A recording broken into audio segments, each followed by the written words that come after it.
Assalamualaikum warahmatullahi wabarakatuh. Perkenalkan, nama saya Tia Pramita Maudi dengan NIM 1209210073. Tujuan dibuatnya video ini adalah untuk memenuhi tugas manajemen strategis mengenai analisis SWOT P2A 10 Collection. Mengenai profil perusahaannya, P2A 10 Collection sendiri didirikan oleh Haji Atang pada tahun 1990. Beliau merintis usaha kerajinan boneka kain bersama seluruh warga Sukamulya hingga menjadikan kampung Sukamulya menjadi kampung boneka. Nama unik P2A 10 Collection berasal dari bahasa Sunda. P2A artinya doa dan sepuh artinya orang tua. Filosofinya adalah diharapkan perusahaan ini akan berlangsung terus dengan iringan doa dari orang tua. Selanjutnya ada analisis SWOT, strength atau kekuatan. Yang pertama terletak di kawasan kampung boneka yang namanya masih dikenal masyarakat, dengan nilai 2, bobot 0,13, rating 2, dan skor 0,25. Yang kedua, kualitas produk yang unggul dengan nilai 4, bobot 0,25, dan rating 4, skornya 1,00. Yang ketiga, mampu bertahan di krisis moneter 1999 karena strategi dan kepemimpinan yang baik, dengan nilai 3, bobot 0,19, rating 3, dan skor 0,56. Yang keempat, mempunyai langganan di beberapa daerah yang loyal, dengan nilai 4, bobot 0,25, rating 4, dan skor 1,00. Yang kelima, melakukan pemasaran online dan offline, dengan nilai 3, bobot 0,19, rating 3, dan skor 0,56. Dengan jumlah nilai 16, jumlah bobot 1,00, dan jumlah skor 3,38.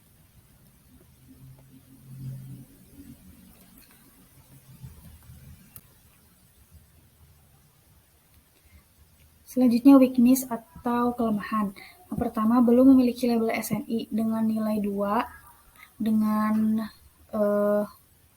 bobot 0,22, dengan rating minus 2, dan skor 0,44. Kemudian yang kedua, letak lokasi perusahaan yang sulit diakses, dengan nilai 4, bobot 0,44, dengan rating minus 4, dan skor minus 1,78. Yang ketiga, tidak ada pelang penanda perusahaan dengan nilai 3, bobot 0,33, rating minus 3, dan skornya minus 1,00, dengan jumlah nilai 9 dan jumlah skor minus 3,22.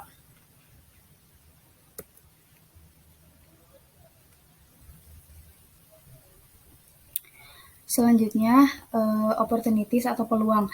Yang pertama, segmen pasar masih cukup besar, dengan nilai 4, dengan bobot 0,27, dengan rating 4, dan skor 1,07.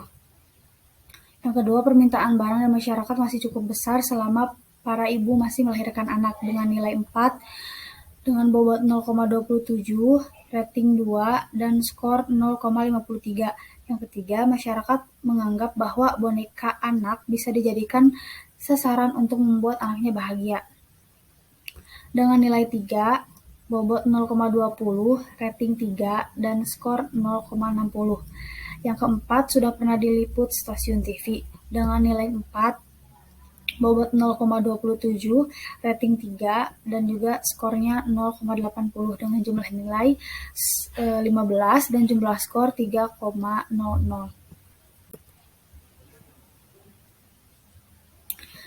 Selanjutnya ada threats, yaitu ancaman. Yang pertama, munculnya para pesaing yang memproduksi boneka, dengan nilai 2, bobot 0,22, rating minus 2, dan skor minus 0,44. Yang kedua, barang Cina yang harganya lebih murah, dengan nilai 3, bobot 0,33, rating minus 3, dan skor minus 1,00. Yang ketiga, boneka bukan kebutuhan yang pokok, dengan nilai 3, bobot 0,33, dengan rating minus 2, dan skornya minus 0,67. Yang keempat, ancaman produk pengganti, dengan nilai 1, bobot 0,11, dengan rating minus 2, dan skor minus 0,22. 0,22 dengan jumlah nilai 9 dan jumlah skor minus 2,33. Selanjutnya skor IFAS dan EFAS. IFAS sama dengan strength plus weakness sama dengan 0,15. Kemudian EFAS opportunity plus threat sama dengan 0,67.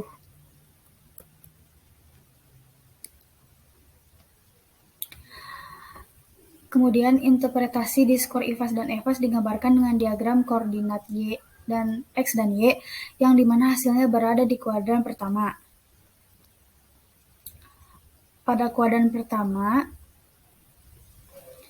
terdapat teknik strategi. Yang pertama, strategi pertumbuhan atau growth strategy merupakan strategi yang dapat dipilih selain strategi akuisisi horizontal.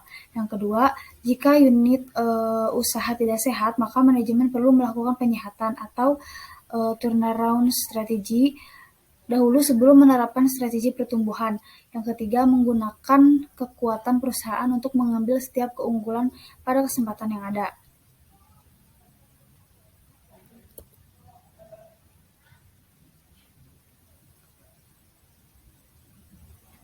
Kemudian materi terakhir ada matrix SWOT.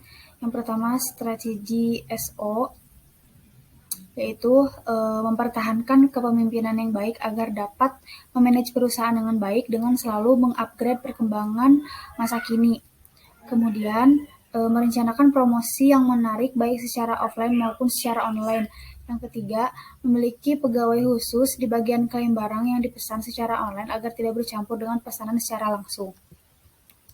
Kemudian ada strategi W0, membuat strategi WO membuat rumah produksi penyimpanan barang atau cabang yang dekat dengan daerah perkotaan atau pasar. Kemudian membuat plang penanda perusahaan atau mendaftarkan alamat ke Google Maps agar masyarakat dan pemborong dapat mudah menemukan lokasi.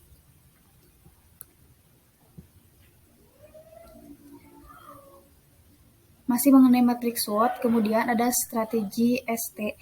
Yang pertama, memiliki konsep yang selalu mengutamakan pelanggan. Yang kedua, menggunakan alat yang lengkap dan berkualitas selama proses produksi. Kemudian ada strategi WT. Pengiriman barang dilakukan dengan cepat kepada konsumen. Yang kedua, mendaftarkan produk agar mendapat label SNI. Cukup sekian yang dapat saya sampaikan. Mohon maaf apabila ada kekurangan. Wassalamualaikum warahmatullahi wabarakatuh.